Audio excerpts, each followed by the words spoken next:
Bonjour. Comme je répète souvent dans mes vidéos, il est compliqué de couvrir tous les domaines de l'informatique et il en faut pour tous les goûts. Donc après avoir fait quelques vidéos sur le serveur ESXi en général, cette fois je vais vous montrer comment installer un vCenter sur Windows Server. Alors si je précise vCenter sur Windows Server, c'est qu'effectivement on a la possibilité de l'installer sur machine virtuelle, on parle alors de VCSA, ou sur poste de travail indépendant. Donc comme habituellement, je commencerai par présenter l'environnement. Peut-être voudrez-vous vous rendre directement à une rubrique particulière, alors vous retrouverez dans le timecode les différentes étapes.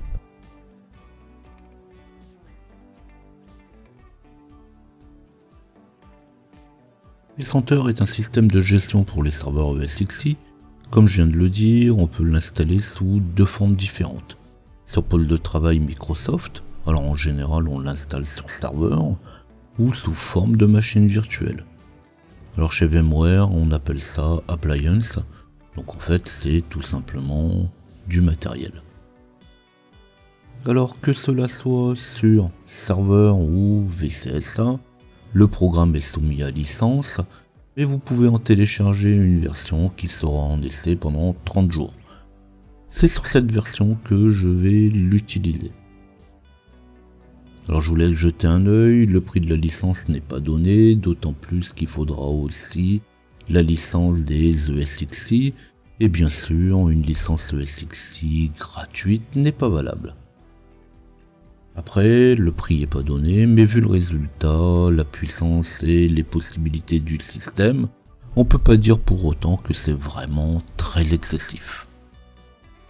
Enfin, le système s'utilise en entreprise. Pour le particulier, un VMware Player sera suffisant. Pour avoir un peu plus de souplesse, éventuellement, on peut utiliser un Workstation. Mais tout ça, ça suffira largement pour un emploi, pour un particulier. Alors tout ça pour dire que ce n'est pas pour faire de la VM à la maison. C'est pas forcément le bon plan. Alors oui, cette vidéo s'adresse aux administrateurs. Les administrateurs chevronnés attendront mes prochaines vidéos sur la virtualisation, mais ça devrait quand même intéresser presque tout le monde. Alors c'est parti.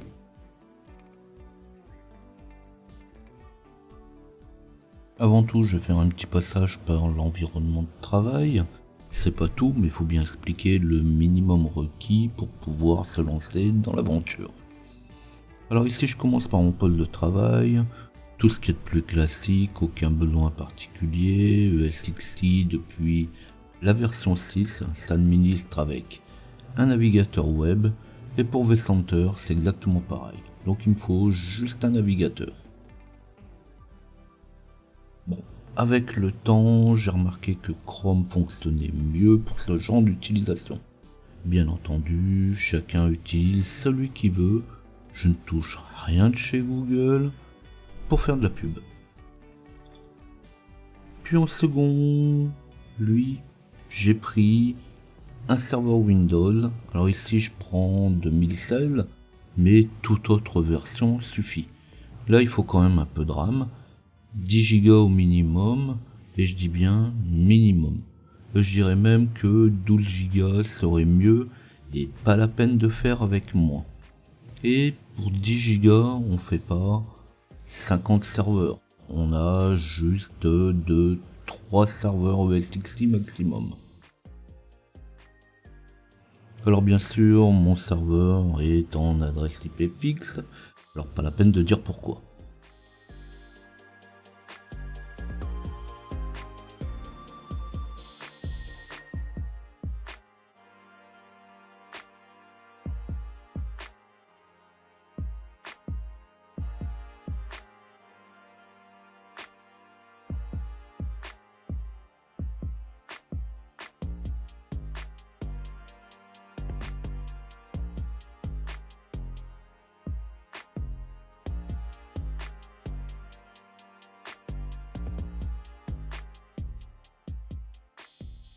Alors par facilité pour la vidéo, mais il faut dire aussi que je fais exactement la même chose dans la vie courante. J'accède à mon serveur par le RDP. Puis je continue avec mon environnement. Si je veux au moins pouvoir faire quelques petites choses, il me faudra un serveur ESXi. Alors ici j'ai un ESXi tout beau, tout neuf, avec un petit peu de stockage, un peu de RAM. Là j'ai pas de machine dessus, d'ailleurs c'est un serveur qui ne passera jamais en production car j'y ai pas mis de licence pour rester compatible avec mon vCenter. Pour aller plus loin et faire quelques petites choses, j'en ai un second. Aujourd'hui, ils ne me serviront pas beaucoup, mais dans de prochaines vidéos, on pourra alors mettre en place un cluster.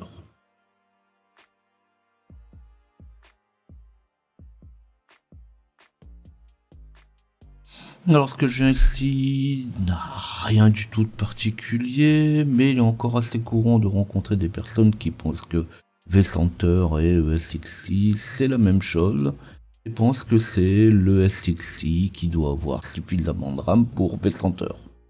Alors en réalité c'est bien le poste qui va recevoir vCenter qui doit avoir un minimum de 10 Go de RAM. De toute façon si c'est pas le cas, vous aurez des erreurs.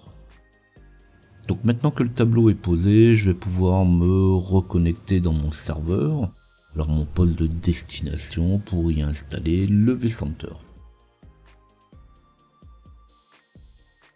Donc là quand on télécharge les supports sur le site de VMware, on a deux solutions, soit l'installation avec le Vim, donc ça c'est celui que je vais prendre, ou l'installation avec le VCSA, ça c'est quand on crée une VM. Et quand j'aurai mis en place le support d'installation, soit par ISO, soit depuis le CD-ROM ou directement en exécutable, je vais pouvoir lancer mon installation.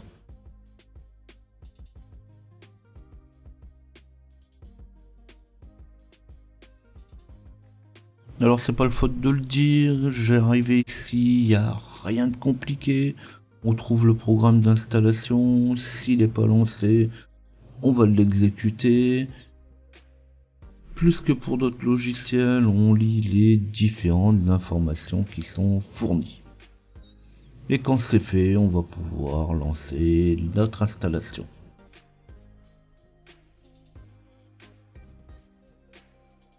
Alors ne vous étonnez pas qu'au moment de l'installation, comme ici, vous avez un message qui vous dit qu'il y a une opération de redémarrage en cours. Alors, pour une raison qui m'est complètement inconnue, souvent on va redémarrer la machine et on aura quand même le message encore une fois derrière. Alors, si vous avez redémarré le système 3 fois et vous avez encore le message, eh bien, vous ferez comme si de rien n'était et vous continuez vers la page du contrat de licence utilisateur. Alors bien sûr, on lit le contrat. Sinon, un jour, il faudra pas être étonné qu'on vienne vous dire que vous faites des choses qui sont complètement illégales depuis des années. Et quand on a accepté les termes du contrat, on peut passer à la suite.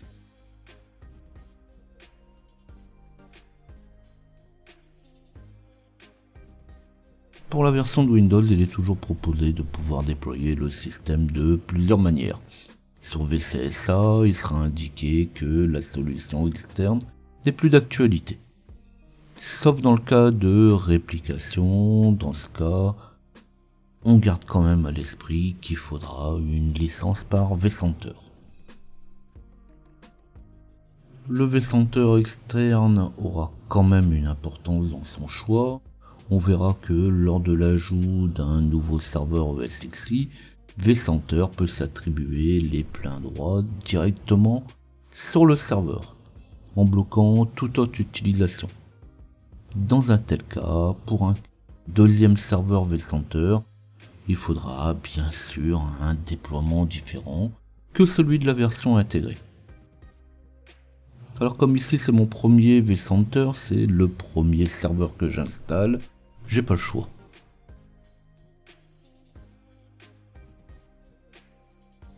Puis, à l'étape suivante, il sera demandé de fournir le nom du système destiné à recevoir l'installation.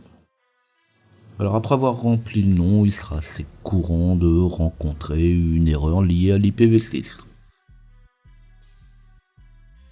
Le nom du serveur, son accès a son importance dans la gestion des certificats. C'est pourquoi il faudra bien vérifier son accès avant de poursuivre. On pourra vérifier son accès de manière très simple en pingant tout simplement le nom de la machine. Alors ici vous allez voir que si je ping ma machine, c'est l'IPv6 qui va répondre. Alors il faudra le faire avec le /4 pour faire un ping en IPv4 pour vérifier que le poste répond bien au ping comme demandé. Alors pour ceux dont l'erreur pose un problème métaphysique, ils pourront toujours désactiver l'IPv6 du système.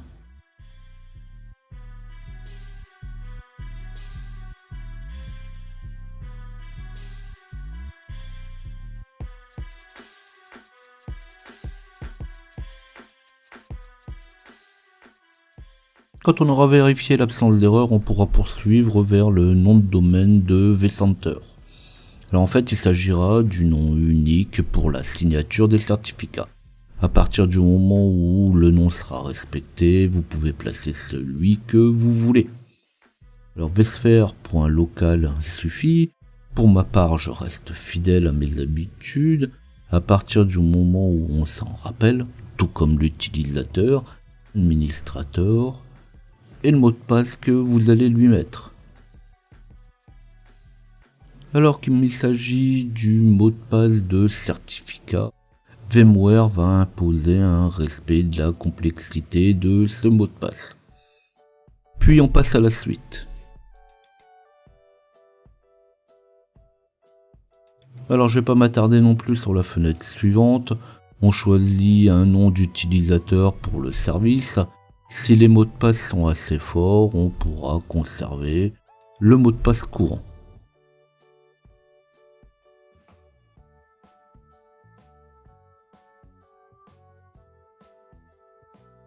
Comme pour tous les systèmes, mais surtout de ce niveau, on a toujours le choix de passer soit par une base de données externe ou par une base de données interne. Alors je remets pas là sur le plat la disponibilité, la sécurité, les performances. Bref, suivant que vous choisirez l'une ou l'autre des solutions, vous utiliserez celle intégrée ou vous fournirez les renseignements demandés.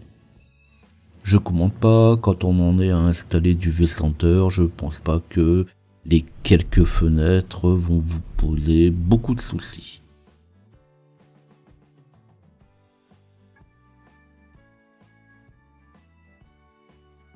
Vient ensuite le choix des ports utilisés.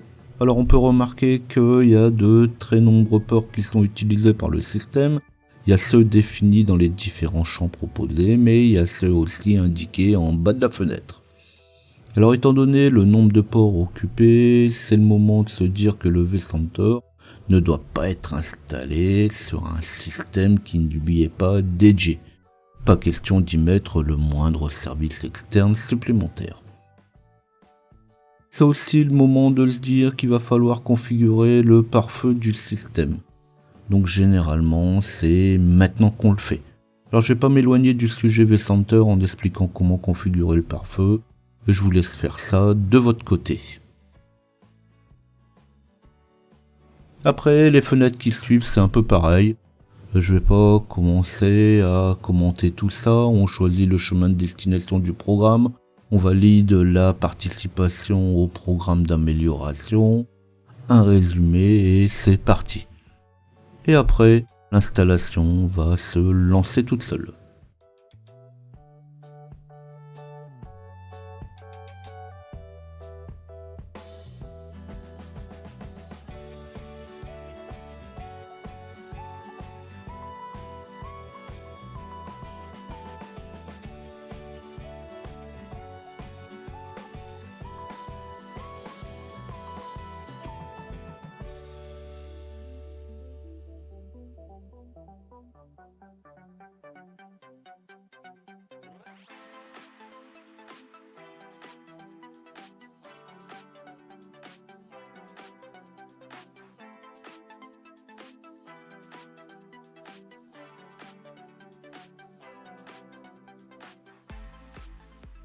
Alors l'installation va prendre quand même quelques minutes. Le système lui-même n'est pas particulièrement lourd par rapport aux ressources mémoire par exemple demandées. En réalité, vCenter aura besoin de beaucoup de ressources, mais pour la gestion des serveurs ESXi, pas pour le programme à proprement parler.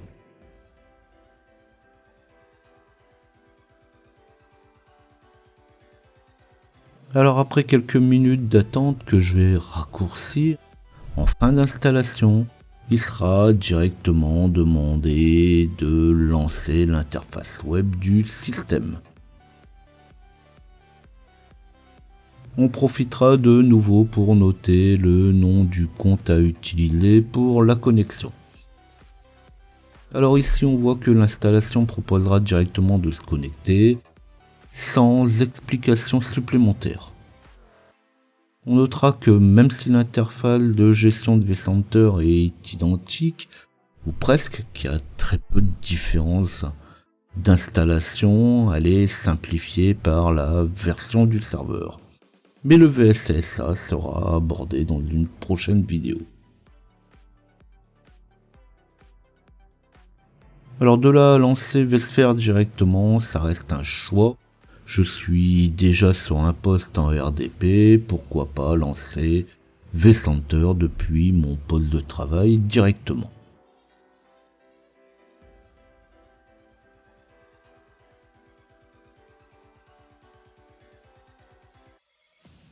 Lancé directement sur le serveur, l'interface web aura les mêmes contraintes que celles habituelles qu'on rencontre sur un serveur.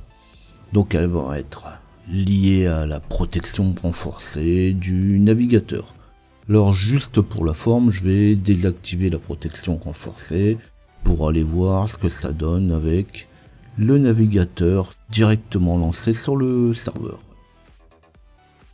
Donc comme je disais juste avant, généralement c'est depuis le poste de travail qu'on consultera et on utilisera vCenter.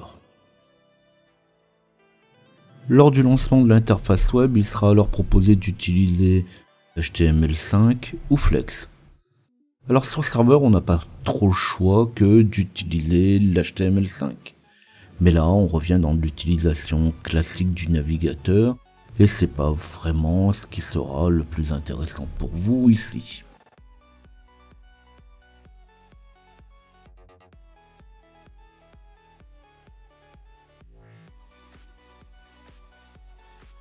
Alors cette fois j'ai quitté mon serveur pour revenir à une utilisation du système plus classique, c'est-à-dire depuis mon navigateur sur mon poste de travail à proprement parler.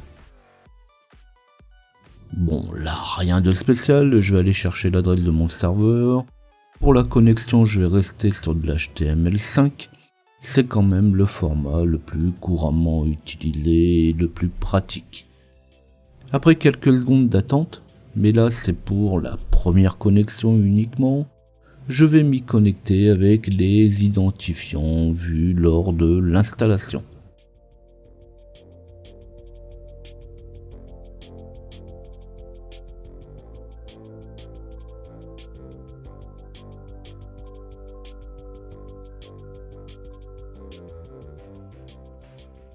Dans cette vidéo, je rentrerai pas trop dans l'utilisation du système. J'essaierai de prendre un petit peu plus de temps dans une future vidéo pour expliquer les différents fonctionnements. Alors pour les quelques minutes qui restent, je me contenterai d'y ajouter mes serveurs, puis j'y créerai une machine. Lors de ma connexion, un message m'avertira qu'au moins une des licences utilisées sur le système arrive à expiration. Donc je reviens pas sur le principe, je disais tout à l'heure que j'utilise ici une version limitée à 30 jours pour rester dans la réglementation. Maintenant pour régler le problème de ces licences, vous avez deux solutions. Cliquez directement sur le bandeau ou se rendre dans le serveur, puis d'un clic droit, dans le menu contextuel, on pourra choisir d'attribuer une licence. Donc quand ça sera fait, ou pas, je pourrai passer à l'utilisation de base du système.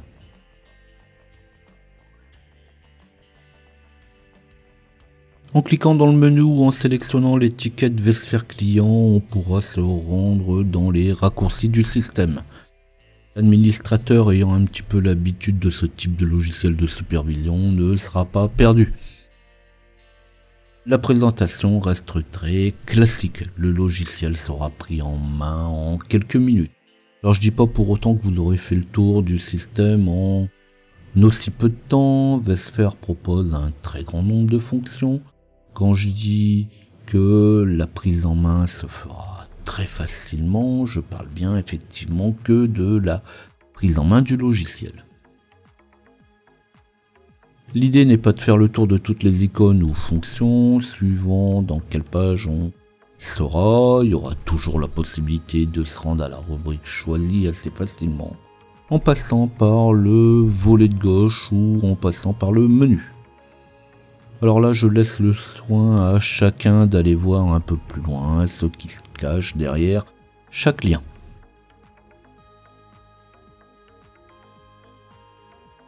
L'idée est ici de mettre chacun sur les rails afin de pouvoir commencer. Je vais donc commencer par les hôtes du cluster.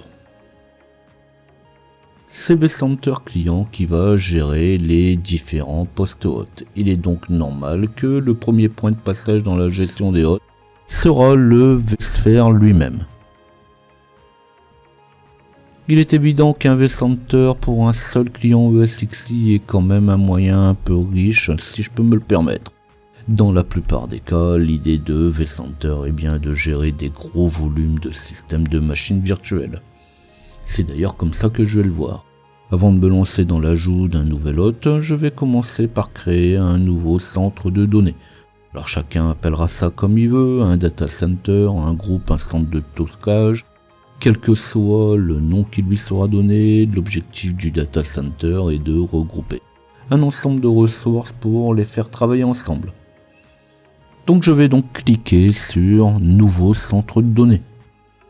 vCenter va lui-même l'appeler par défaut data center, un centre de données. Donc comme j'ai qu'un seul vCenter, ce data center sera stocké sur le seul vSphere disponible.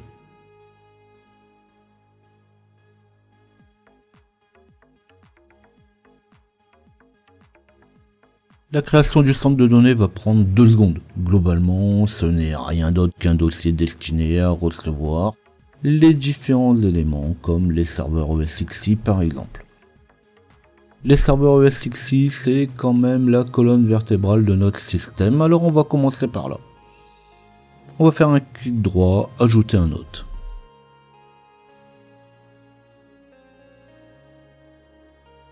L'affichage de la fenêtre d'ajout peut prendre un peu de temps.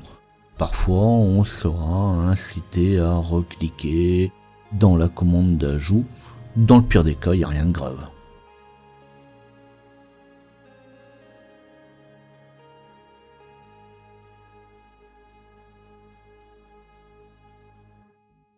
Quand la fenêtre sera affichée, il ne restera qu'à remplir les différentes rubriques. Il sera demandé le nom de la machine ou l'adresse IP, l'emplacement où sera stocké les informations de l'hôte. Comme j'en ai pas 50, on passe à la suite. Puis on devra fournir un login et un mot de passe d'un compte de gestion pour ce serveur. Et on importe.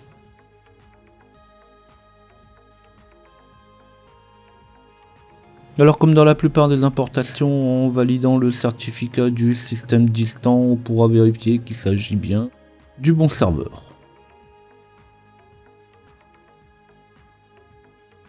Pour les autres rubriques d'importation, il s'agira plus d'une formalité.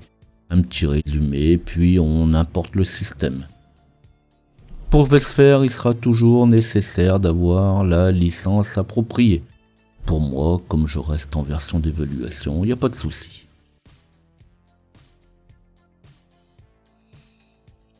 L'import à proprement parler se terminera avec le mode de verrouillage du système, suivant qu'on choisira aucun verrouillage ou un verrouillage strict.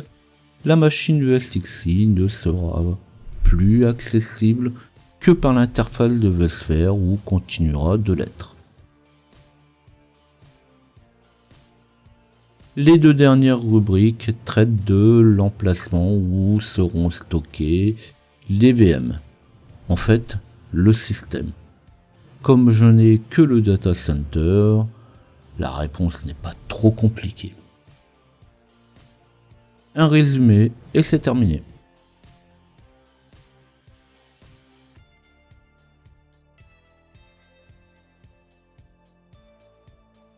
Je vais ajouter mon second serveur, comme on vient de le voir avec le premier, ça ne demande vraiment aucune connaissance particulière. Le système est très intuitif, avec une présentation très classique, il n'y a pas de quoi tourner 10 heures autour.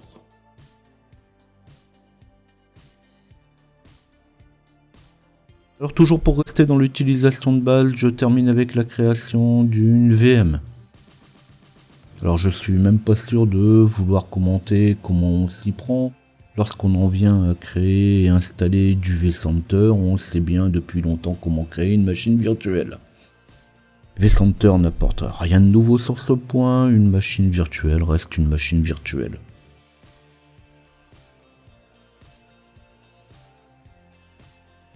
Alors par contre les utilisateurs de ESXi vont tout de suite faire la différence. Dans la première étape, il est demandé si l'on veut créer une nouvelle machine depuis un modèle ou simplement la cloner. Or, on sait que sur ESXi, le clonage d'une machine telle qu'on l'a ici n'existe pas. D'autant que les options ne manquent pas. On peut cloner de et vers un modèle ou encore même convertir un modèle en machine. Pour le reste des étapes de la création de la machine, toujours nul besoin de connaissances particulières. Je ne vais pas vous faire l'affront de vous montrer chaque étape. On donne un emplacement, le système qui sera compatible avec la machine. Si vous auriez plusieurs niveaux, le système d'exploitation qui sera installé dessus. Éventuellement, on personnalise le matériel avant de valider.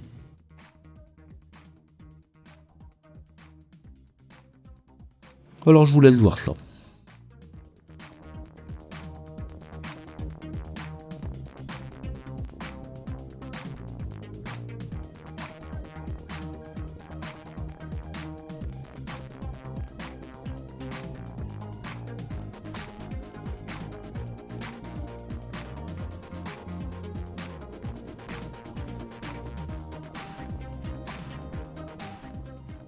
Comme je viens de le montrer, ESXi a un coût, mais en dehors de quelques prérequis qu'il faudra respecter, le système est à l'image des produits de VMware.